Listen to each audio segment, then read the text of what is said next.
महाराष्ट्रातील सर्वोत्तम आणि सर्वाधिक नफा देणारे शेती व्यवसाय, best agriculture business idea in Maharashtra.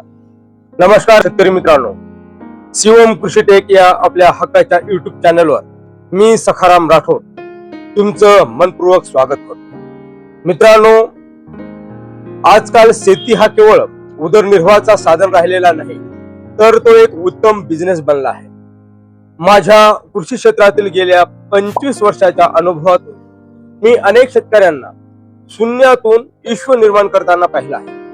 आजच्या या विशेष व्हिडिओमध्ये आपण पाहणार आहोत महाराष्ट्रातील सर्वोत्तम आणि सर्वाधिक नफा देणारी शेती व्यवसाय.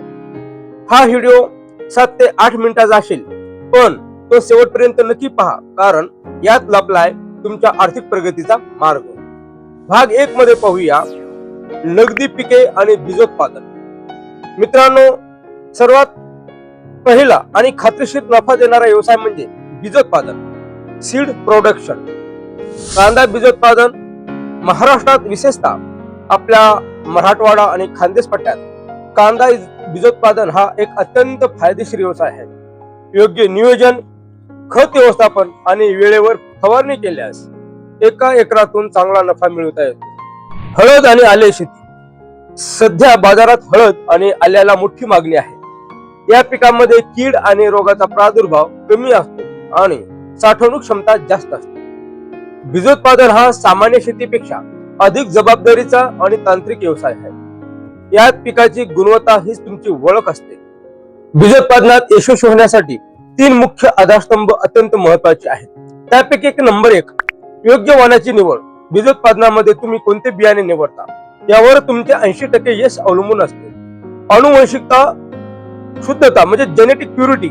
तुम्ही निवडलेले वाण पूर्णपणे शुद्ध असावे. भेसळयुक्त वाणापासून तयार झालेले बियाणे बाजारात टिकत नाही. हवामानाशी अनुकूलता. तुमच्या भागात, उदाहरणार्थ मराठवाडा किंवा खानदेश, कोणते वाण जास्त उत्पादन देते आणि तेथील वातावरणाशी मिळते जुळते आहे का हे पाहावे.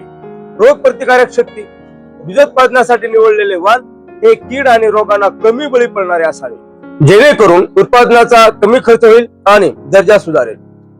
बाजारातील मागणी. ज्या वाणाला शेतकऱ्याकडून जास्त मागणी आहे, उदाहरणार्थ कांद्याचे ठराविक वाण, त्याच वाणाचे बीजोत्पादन करणे आर्थिक दृष्ट्या फायदेशीर ठरते. नंबर 2, जमिनीचा सामू म्हणजेच सॉइल पीएच. जमिनीचा सामू म्हणजेच मातीचा आम्ल विम्ल निर्देशांक. बीजोत्पादनासाठी मातीचे आरोग्य आणि सामू योग्य असणे का अनिवार्य आहे ते पाहूया.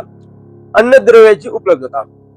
जमिनीचा सामू 6.5 ते 7.5च्या दरम्यान असेल तरच झाडाला मुख्य आणि सूक्ष्म अन्नद्रव्ये म्हणजे नत्र, स्फुरद, पालाश, जस्त, लोह इत्यादी सहज उपलब्ध होतात.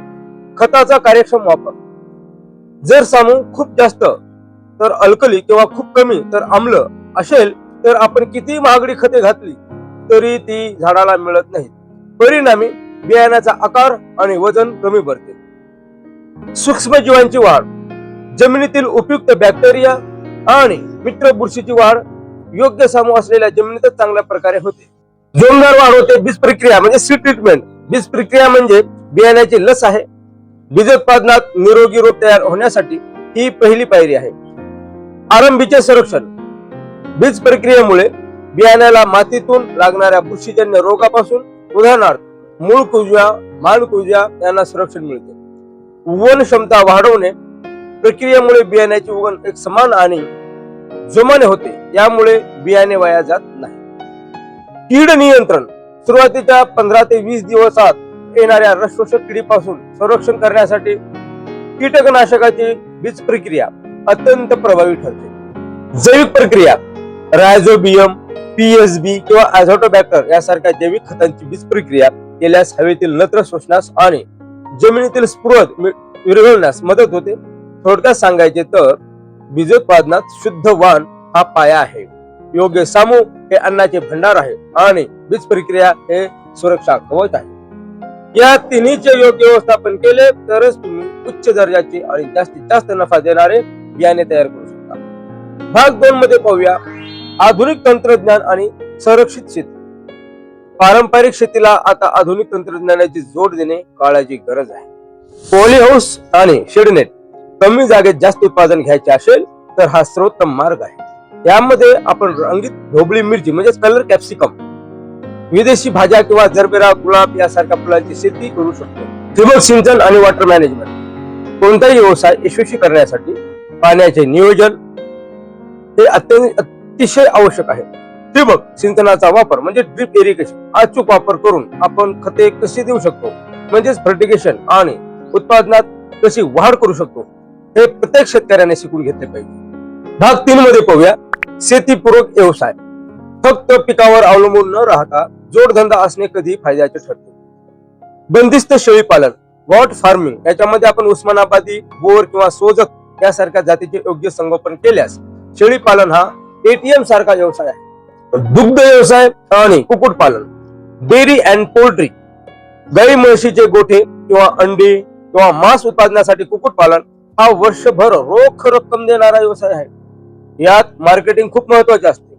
भाग 4 मध्ये पाहूया कृषी प्रक्रिया उद्योग आणि मूल्यवर्धन, म्हणजे त्याला आपण व्हॅल्यू ऍडिशन म्हणतो. सर्वात जास्त पैसा आहे तो स्वतःचा ब्रँड बनवण्यात आणि प्रोसेसिंग मध्ये. शेतकरी मित्रांनो, नुसता कांदा विकण्यापेक्षा कांद्याची पावडर बनवणे किंवा स्वतःची डाळ मिल टाकणे, मसाले उद्योग सुरू करणे यात 10 पट नफा आहे. आजकाल सेंद्रिय गुळाची म्हणजेच ऑर्गॅनिक जागरी मागणी परदेशात वाढत आहे. कच्चा माल विकण्यापेक्षा त्यावर प्रक्रिया करून उत्तम पॅकेजिंग करून जर आपण मार्केटिंग मध्ये उतरलो तर आपण स्वतः किंमत ठरवू शकतो. मार्केटिंगच्या विशेष टिप्स जे की माझ्या अनुभवातून जे सांगतो, डायरेक्ट टू कस्टमर, मध्यस्थांना टाळून थेट ग्राहकापर्यंत पोहोचा. यासाठी व्हॉट्सअप, फेसबुक आणि युट्यूबवर तुमचे शेडचे आणि जनावरांच्या आरोग्याचे व्हिडिओ शेअर करा. व्हॅल्यू ऍडिशन, नुसते दूध विकण्यापेक्षा पनीर, तूप किंवा खवा बनवा. तर मित्रांनो, हे होते महाराष्ट्रातील काही सर्वोत्तम शेती व्यवसाय. यापैकी कोणताही व्यवसाय सुरू करताना योग्य नियोजन, तांत्रिक ज्ञान आणि बाजाराचा अभ्यास खूप गरजेचा असतो. शेतीतील कोणत्याही तांत्रिक सल्ल्यासाठी, दर्जेदार बियाणे, खते आणि औषधांसाठी तुम्ही आपल्या शिवम कृषी टेक, मंठा, लोणार रोड, ढोकसाळ येथील दुकानाला नक्की भेट द्या. तिथे मी स्वतः तुम्हाला मार्गदर्शन करण्यासाठी उपलब्ध असतो.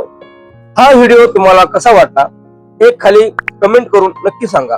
व्हिडिओ आवडला असेल तर लाईक करा आणि तुमच्या इतर शेतकरी ग्रुप्स मध्ये शेअर करा. आणि अशाच नवनवीन अभ्यासपूर्ण माहितीसाठी शिवम कृषी टेक चॅनलला लगेच सबस्क्राईब करा.